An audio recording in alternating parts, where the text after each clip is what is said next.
ประเชิญคะแนนเอาปัวยังสิเห็ดตัวนี้เลยหน่อย เสียใจแห้งว่ะ เอาเนี่ย ฮะยังเลย บัตรเชิญบอลงอนเขาเด้อ เฮ้ย เฮ้ยเอามาได้ใส่เอามาได้ใส่ มา มา จ้า เชื่อดอกอีกหน่อยมาเชื่อ เอา เอาใส่ ไผ่แล้วไห้เลย เอาคือลองเอาออกมาเบิ้งเลยมีจักใบเลย อย่า1 2 3 4 5 6 7 7ใบนี่เท่าไหร่ 1 2 3 4 5 6 7 1 2 3 3.5 350,000เอาซะเลยจะเด้อพี่น้องเด้ออันนี้แม่นเป็นเงินแม่ใจดีจากทางฝั่งไทยเด้อเป็นฝากมาให้เจ้าตื่มน้ำมุกน้ำมันรถนี่แหละ500 บาท เลย ก่อนมาได้ชิมเลยขอขอบใจเด้อแม่เด้อแม่นี่ก็เป็นแม่หักตั้งแต่เงินน้องสายฟ้าพี่น้องเนาะตั้งแต่ซื้อรถถีบพุ่นแหละ โดย ซื้อรถถีบน้องสายฟ้าแล้วก็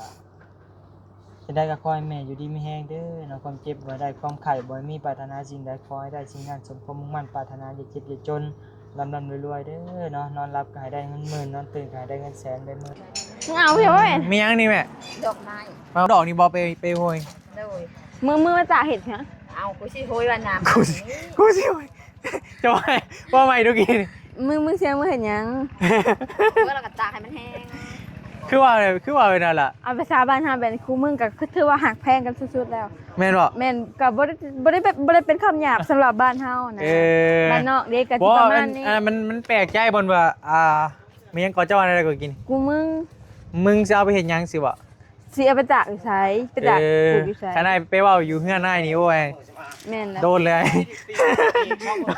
ขนาดไปว่าอยู่เฮือนหน้านี่เนาะ เป็นเพื่อนเลยนะ พอดี เอาชาวบ้านเฮาเนาะ ขนาดไปว่าอยู่เฮือนหน้านี่ บ่จะแบบบ่คุ้นบ่เคยเด้ แม่นแต่ว่าเฮาฮู้แล้วนั่นล่ะ เลย เขาก็ต้องปรับเปลี่ยนนั่นแหละปรับเปลี่ยนให้มันดีขึ้น แบบคือจะเว้าฮะมัน คำหยาบเพิ่นว่า แม่นมันเป็นคำที่แบบโคตรหยาบเลยแหละ มันไม่เป็นหยาบธรรมดาได้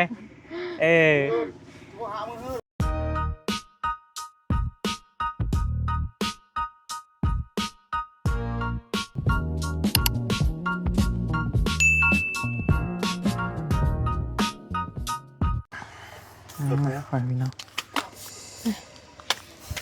ต้นแล้วบริพอกับทางอ้ายเพื่อนเนาะ โดนผัดมา2มื้อเลย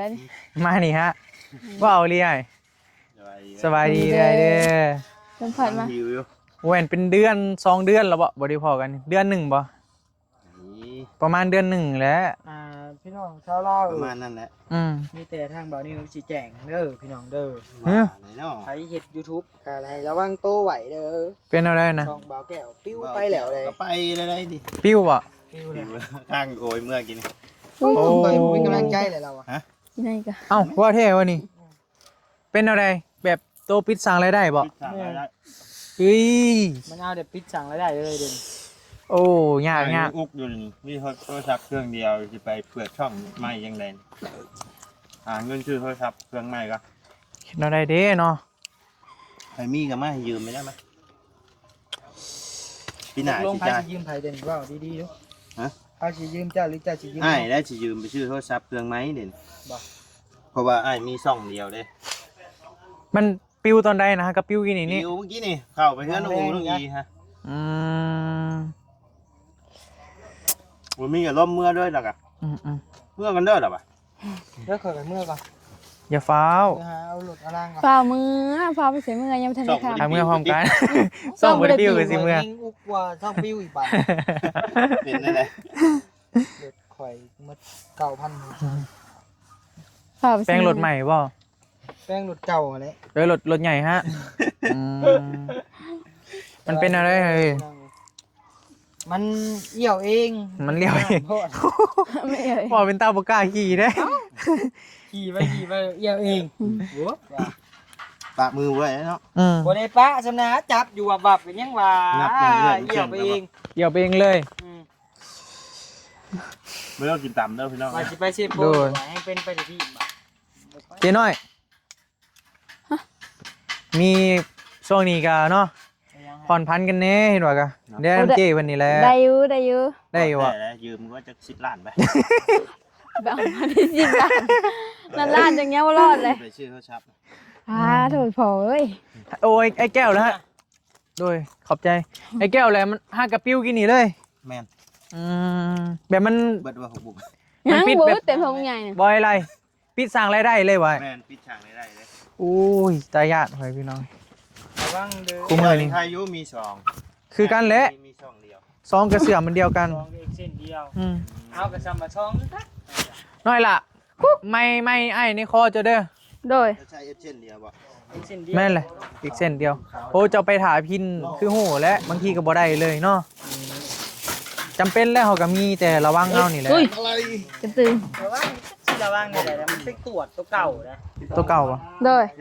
ตะกี้ โอ้ข่อยแห้งตะกี้แห้งจับสายฟ้าอาบน้ำ แฮงบ่ว่า แห้งแก้เสื้อจับอาบปวดขาพ่อก็จำเป็นนะเราไปไล่ลบคลิปเก่าเอาบ่ ทายสัตว์ป่าสัตว์อย่างนั้น บ่เคยรอกสัตว์ป่าเนาะ พวกเป็นสัตว์เป็นไก่ไปยังเฮือนนะ อืม เกี่ยวกับสัตว์น่ะ สัตว์บ่ได้สู่ถ่ายมันได้เฮาคันเด็กน้อยหรือถ่ายหลายอยู่เห็นเบิดจะบ่ล่ะเห็นเบิดจะบ่พอดีมื้อนี้ก็เข้ามา เอาบ่อยู่ เขามาบ้านน้องน้อยนี่แหละพี่น้อง มาเยี่ยมมายาม มาบันนี้ก็โอ้ถือว่าไวเฮงได้นี่สีแล้วแหละ เอาไปใช่น่ะ เราสิเมื่อแล้ว ยังบ่ทันในเมืองกันดิ เมื่อยังเมื่อน่ะ เรามานำเจ้าอ่ะ เมื่อได้จะสิมาเมื่อสวรรค์เอาเมื่อยังสวรรค์พี่น้องเมีย ใคร ฮอดเนี่ยแล้วมาหลายมื้อแล้วเนาะ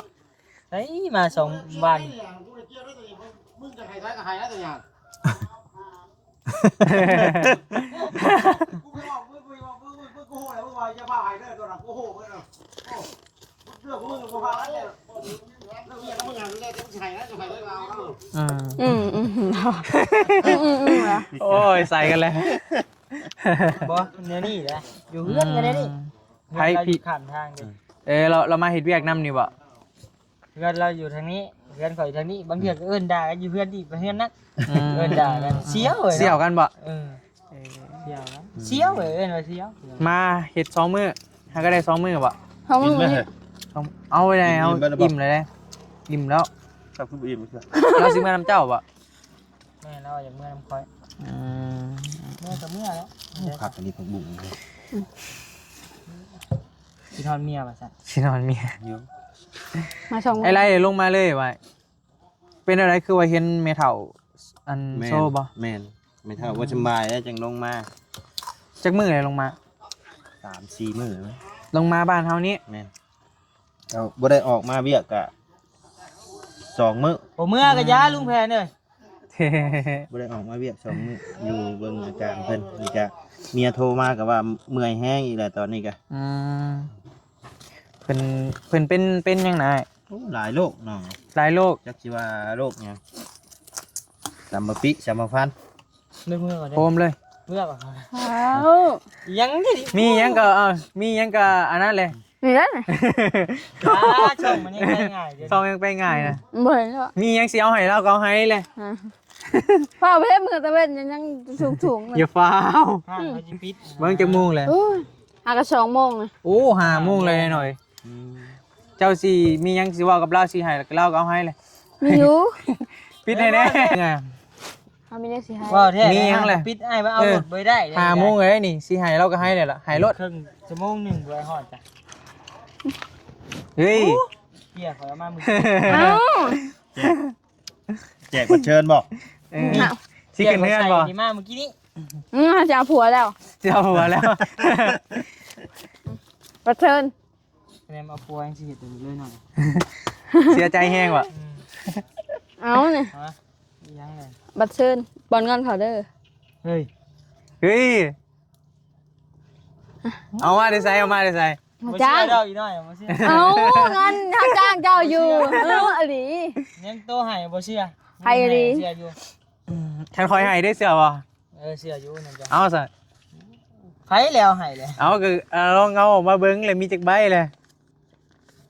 อย่า1 2 3 4 5 6 7 ของของ 7ใบนี่เท่าไหร่ 1 2 3 4 5 6 7 1 2 3 350,000เอาซะเลยซะเด้อพ่อพี่น้องเด้ออันนี้แม่นเป็นเงินแม่ใจดีจากทางฝั่งไทยเด้อเป็นฝากมาให้เจ้าตื่มน้ำมูกน้ำมันรถนี่แหละ500 บาท เฮาเลยค่ะ 500 บาท ได้ พ่อพี่ เด้ น้อง อแม่เด้อ โดย เย้ บ่มีมา ตกใจเลย อยากกินที่ข่อยเสื้อผ้าเจ้าเสื้อผ้าข่อยบาดนี้ เจ้าสบายคอยเอาขึ้นมาเบิ่งด้วยนะ ว่า อะไรนะ 10,000 บาทเจ้าเสื้อผ้าข่อย โอ้ ได้ คือบ่สนใจเฮาเลย เอาพอดีว่ามื้อนี้เนาะพอดีเบานิ้วฮากา บ่ฮึ่งอ่ะบ่สปอยกันอย่า บ่ว่า ข่อยลงมือเช้าผม โอเค เจ้าลงจังหน่อย ตอนแรกหูดอก คิดว่าอะไรคะ กิน ให้ไปเบิ่งในคลิปเจ้าเนาะ โดย ให้ไปเบิ่งในคลิปของเบานิ้วเด้อพ่อพี่น้องว่าเบานิ้วสะใภ้หยัง โดย อันนี้ก็คือแม่ใจดีแหละเจ้าก็คือสิฮู้เพิ่นอยู่ ผู้เดียวกันบ่ ผู้เดียวกัน เดี๋ยวนี้เนาะพี่น้องเนาะนิวเสื้อผ้าเพิ่นมาเสื้อผ้าวันนิวแต่ว่าแม่คนเดียวกัน เด้อคักอะลี เอาได้เอาดิ นี่เนี่ย อ่ะก่อนอื่น เด้ นะ อ ก่อนมาได้ชิมก็ขอบใจเด้อแม่เด้อแม่นี่ก็เป็นแม่ฮักตั้งแต่เงินน้องสายฟ้าพี่น้องเอ้ยเนาะตั้งแต่ซื้อรถถีบพุ่นแหละ โดย ซื้อรถถีบน้องสายฟ้าแล้วก็จะได้ก็ขอให้แม่อยู่ดีมีแฮงเด้อเนาะความเจ็บบ่ได้ความไข้บ่มีปรารถนาสิ่งใดขอให้ได้สิ่งนั้นสมความมุ่งมั่นปรารถนาอย่าเจ็บอย่าจนร่ำรวยๆเด้อเนาะนอนหลับก็ให้ได้เงินหมื่นนอนตื่นก็ให้ได้เงินแสนได้มื้อมากก็ให้ได้แก้วมณีโสดคนให้บ่มาพานมันให้บ่มาเบียดเกลียดจังไรบ่มีมาใกล้เด้อแม่เด้อเนาะให้มีสุขภาพแข็งแรงสุขกายสบายใจเด้อแม่เด้อ เถอะ สาธุ ชั่วลิหมู่ไว้พรก็โลด ว้าว ไป บ่ ไผ มีไผ ไม่มี มาพี่จักลุม บ่ บ่แม่นบ่ละเฮ็ดเป็นนี่บ่ กินเป็ดขอโทษขอไฟหลายๆเนาะ โอ้ยน้องน้อยเป็นอะไรเนาะ เป็นตัวร้ายใน เป็ สาน ย ตัว ตา ร้ายเลย เออ เขาจะไรนัก กินต่อครับ พอดีเจ้าก็สีฟ้าเมื่อเนาะ เนาะ พอดียานหันปิดอันแล้วพ่อพี่น้อง5 โมงเด้นี่เพื่อฮอดก็อยากว่า6พุ่นแหละ ผมขอบใจหลายๆจะสิได้เมื่อและบัดนี้ โดยไอ้เดินทางปลอดภัย โดย จังหน่อยคอยก็สิออกมาแหละ มาหักบ่งหักบ่ง กินทุกบ่งเบิด มาไปพี่น้องเดี๋ยวมาอัปเดตมาเบิ่งก่อนมาบัดนี้ก็โอ้เต็มเบิดแล้วเนาะหล่ะเนาะ โดย คือว่าไวพอสมควรได้สำหรับเฮือนน้องหลาเพิ่นนี่ไปพี่น้องค่อนข้างว่าไวเลยแหละมาบัดนี้ก็ทางพอสร้างเพิ่นก่อเต็มเบิดแล้ว3 ห้อง2 ห้องนอน1 ห้องโถงแล้วก็อันนี้เป็นห้องโล่งห้องนอนแม่นจะเป็น2 ห้องนี่ไว้ดีได้เด้อ มันมาก็กลับมาแต่เวียดนามได้ ไปก็มาแต่เวียดนามบ่ ก่อนมาถึงโอ้ยรถก็เสียนะ เพราะว่าอยู่มาวันนี้ได้หนาใหม่เหรอโอ้ยไปเฮกทางอยู่ไสไหน ทางเขากำลังเฮ็ดบอดี้นะทาง อยู่ไสน่ะ ทางเวียดนามพุ่นแหละมาแต่ โอ้ไปเวียดบ่ไปกินนี่ ไปแม่นไซแดน บ่ได้ย่างบ่ บ่ยาก บ่ได้ยาก 4 มื้อแบบ หมุนเบิดหน่อยเนาะ ทั้งเจ็บหลังกระดูกโค้งมันปวดอยู่ จวดอะลีพอมาบัดนี้ แล้วเลยมาบัดนี้สิย่างยังบัดนี้ก็เทคานเลยก่อจำเลยแล้วเนาะแม่นบ่ ตามลงเลยเฮ้ยข้าง2ข้างนี่ก็จับเลย ก่อจำเลยแล้วบัด ตามลง บ่เกินทิศหนึ่งดอกเอาไว้อันนี้แม่นเพิ่นเทคานเบิดแล้วเทคานเบิดแล้วยังเหลือแต่คานนี่แล้วพอเนาะ แม่น เหลือแต่คานนี้ หมอ4ข้าง ตัวได้แน่ นี่ตัวนี้ อันนี้ยังบ่ได้เท มี บ่ แต่เขาไว้ซื่อๆและมื้ออื่นแล้วมันเข้าเบิดพร้อมกันแล้วสิได้เท โดย เบิด4ข้างเดียว3 4 มานอนบ่นี่ก็หรือว่าเมื่อ โอ้ยนอนแล้วอยู่เลยแล้วเห็ดขึ้นแล้ว คือว่าเห็นเอารถจักรมานะ โอ้เอารถจักรมากับนิ้ว โอ้ มาเลยลงซึ่งให้มา มาซอยคนนี้คุณซอยคุณยกต่อมาซอยก็ แล้วเอา โดย นั้นมาช่วยอยู่ งานกันแล้วนะครับคนค่าลูกก้าอยู่เลย ก็เลยเอามาซอยกันเนาะ ทีนี้เพิ่นก็กินฮอดลูกฮอดเมียเพิ่นสิกลับ โดย คนนั้น มาวันนี้ก็ใกล้สิแล้ว พี่น้องโอ้จวดเลยลิ มื้ออื่นก็มีแต่เทประทานแล้วครับ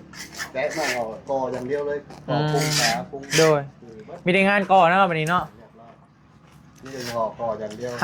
ทางพ่อนี่หับไปก่อว่าพ่อ บ่ โบกน้ำบ่ ทั้งเทพื้นทั้งโบก ติดบ้านน้ แม่นบ้านก็เอาเลย ำตัวยาวๆเลยเนาะยังอยู่ทำกันยาวๆอยู่พี่น้องถือว่ายังด้นอยู่เลย บ้านติดเนื้อกับต่อเนื่องเลยถนนนี้ต่อ มีมากกับต่อเลยเนาะ ตลอดคาโลกับว่า แต่ว่าก่อนี่ที่สิบโดนแล้วเพราะว่าเฮาเทคานเลยมีแติก่อขึ้นเลยเนาะก่อจำอย่างเดียวเลยนะโอ้สิได้มาอยู่แล้วบาดนี้เจน้อย เร่งไว้ให้สาวน้อยจะได้อยู่ไว้นะ เห็นใจคนอยู่ไปมาอย่าง แม่แหละมันไกลเด้ทางไปมาช่วงนี้แห้งอันน่ะซ้ำเนาะ โดย ช่วงนี้แห้งอันยามฝนซ้ โดย ำมื้อนี้ขี่รถมาได้มื้อนี้ ได้มันได้กระบืนมากแหละเออ สาวน้อยต่อปุนต่อปุน ก่อปูนก็ถือว่าประมาณนี้แหละไว้พี่น้องสำหรับเพื่อนน้องหลาเพื่อนอันนี้เป็นห้องนอนเนาะแม่นบ่ โดยโดย จะ11เป็นห้องนอนเนาะ แม่ ห้องนอน2ห้องอันนี้เป็นห้องนอนก็ได้คือกันแหละอันนี้ ได้อยู่ แต่ว่าไว้เป็นห้องแบบห้องนั่งลิ้นเนาะห้องนั่งลิ้น ห้องมินมีเครื่องมีของนี่ห้องนางลิน ห้องโล่ง ห้องโลกอันนี้เป็นห้องโถงโต๊ะตั้งมาไว้ทั้งหน้า ครัวสัวข้าวกัน โอ้ย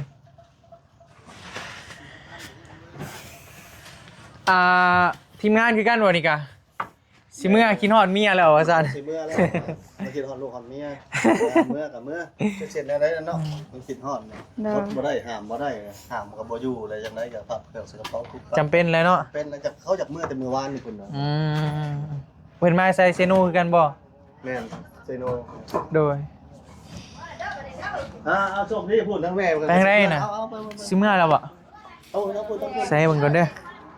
ได้ยินแต่เสียงว้ายสบายดี มึงเอาเพี่เว้ย มีหยังนี่แม่ ดอกไม้ มาขอเบิ่งแหน่ มึงเอามื่อปลูกฉัน เนื้อ มันเอาดอกเอาดอกนี่บ่ไปโหย โดย มือมาจากเห็ดฮะ เอากูสิโหยว่าน้ำ กูสิโหยจะว่าใหม่ดูกิน มึงเสียงมึงเห็นยัง เมื่อเราก็ตากให้มันแห้ง คือว่าเป็นนั่นล่ะ เอาภาษาบ้านฮาเป็นครูมึงกับคือถือว่าหักแพงกันสุดๆแล้ว แม่นบ่ แม่นกับบ่ได้เป็นคำหยาบสำหรับบ้านเฮานะบ้านนอกเด็กก็สิประมาณนี้ มันแปลกใจบ่นว่ามีหยังก่อเจ้าอะไรก็กิน กูมึงสิเอาไปเฮ็ดหยังสิบ่ สิเอาไปจากอยู่ไสไปจากปลูกอยู่ไส ขนาดไปเว้าอยู่เฮือนนายนี่โอ้ย แม่นแล้ว โดนเลย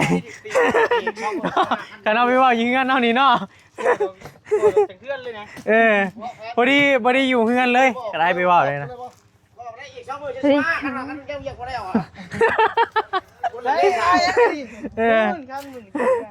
โอ้ยเมื่อเลย เฮ็ดเปื่อยวัดวะเฮ็ดเปื่อยวัดเฮ็ดเปื่อยวัด ยังบ่ได้เมื่อได้นะนิ้วยังบ่ได้เมื่อได้เรายันบ่ได้เมื่อ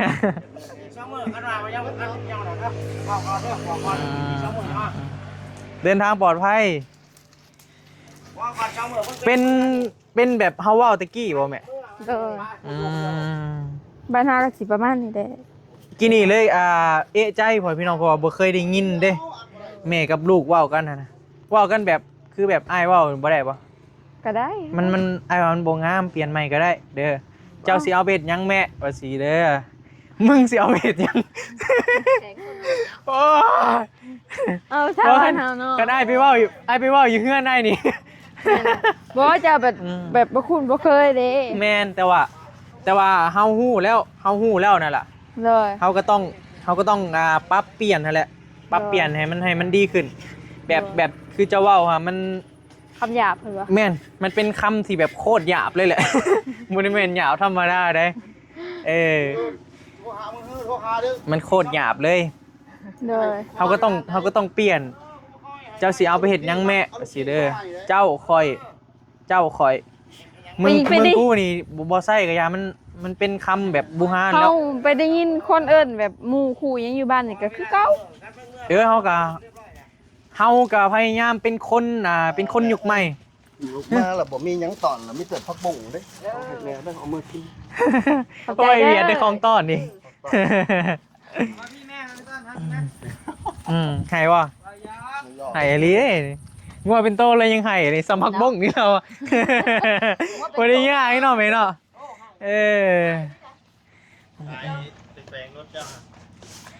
สำพักบงนี่บ่ได้ยากเด้เราอะ เป็นผักพรเป็นพอเป็นน้อยฮะเอาย่างไก่พูดมันกับคนเมื่ออาทิตย์หนึ่งคนเมื่อเทื่อหนึ่งหรือว่าชุบเขาของมึงอ่ะมาผักพรมึงอ่ะ เป็นยังเราสิมานอนพี่ว่าบ่ เอาเรามาของมึงเรามาไก่แล้วเราเมื่อย แม่หลายอย่างเด้ ย่างชามยักษ์สี่ลัก ไกลเด้พ่อไกลเด้เข้าไปนี่นะ ไก่ เฮาขี่รถจักรไปยังไกลเติบเราออกมาจอบคู่มือบ่ เรามานอนน้ำของมึง โอ้ 17 โอเคมาพี่ล่ะไอซีแนะนำบัตรหนึ่งเพราะกี่นี่นะเฮาได้ยินกี่นี่นะอันแม่น้องน้อยเนาะอันที่ดอกไม้นะเลยน้องเพิ่นถามว่ามึงสิเอาไปเฮ็ดหยัง แม่สิมาตาปลูกไม้ ว่าถ้าสมมุติเอาไปเว้าอยู่เฮือนเฮาแล้วเอาถึงไรนี่แล้ว เขาเจ้าว่าอยู่บ้านเขาเจ้าเป็นเรื่องธรรมดาว่าซั่น บ้านนอกนี่ก็สิ เป็นเรื่องธรรมดา ธรรมดา แม่นแต่คันคือเฮาไปเว้านี่ฮะ ว่าแบบเอื้อแบบน้องว่าแบบลูก ก็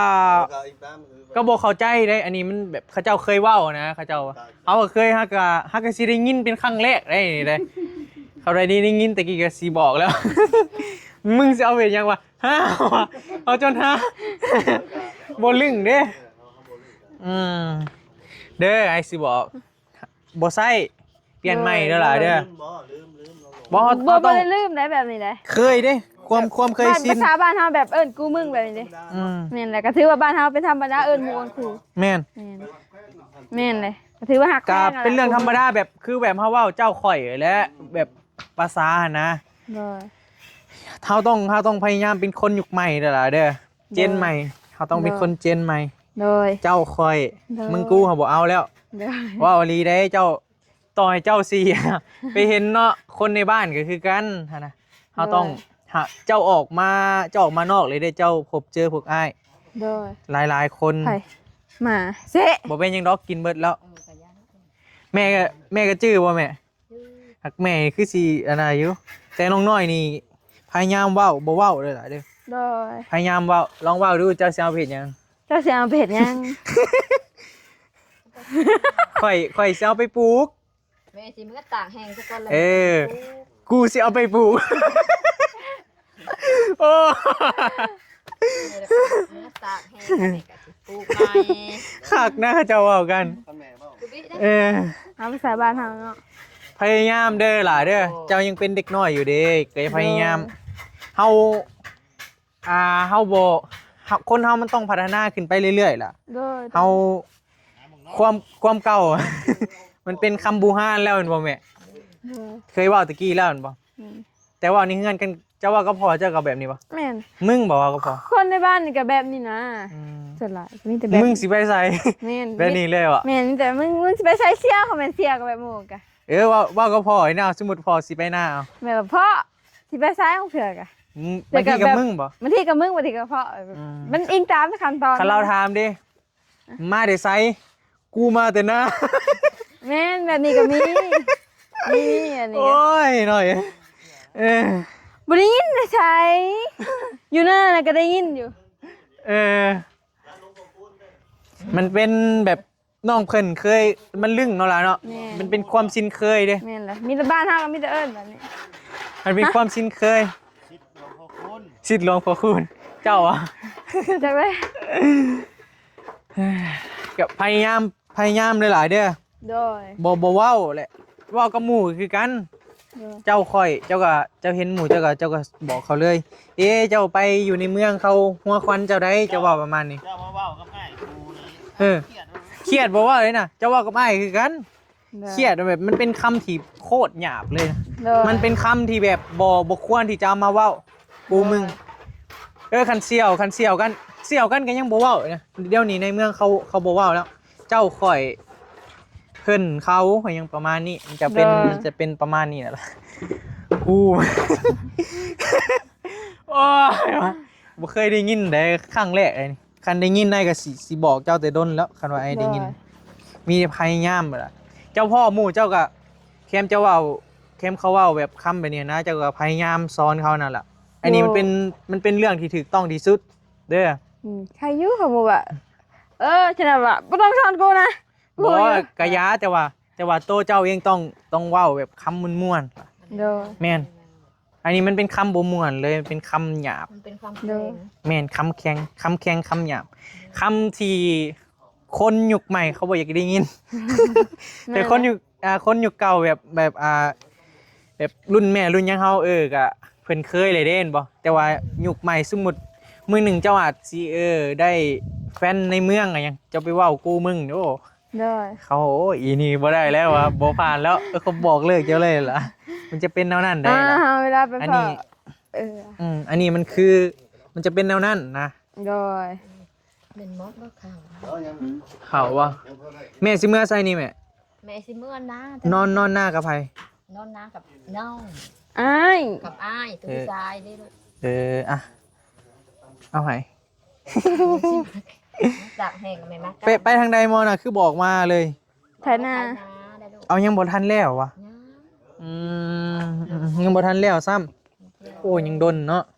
ยังโดนประมาณ2ทิศไปกว่าๆไปแล้วยังสาวไปให้ อืมโอ้ยถือว่าดนเติบได้นะนายังบ่ทันดำแล้วไปใส่เดี๋ยวมันสิค่ำเด้อแม่เด้อบอกแม่ด้วยนะบอกด้วยข่อยสิเมื่อหน้าเลยเด้อลองว่าเด้อ มื้อนาก็เด้อ ข่อย เด้อเด้อ ข่อยสิเมื่อหน้าเลยเด้อ คอยสิมื้อนาตัวนั้น เอ โดยแม่โดย เด้อโอ้ยเนาะคือเดียวว่ะมึงหิบ โอ้ยบ่ได้หน่อยไปนะเอาไปแม่เดินทางปลอดภัย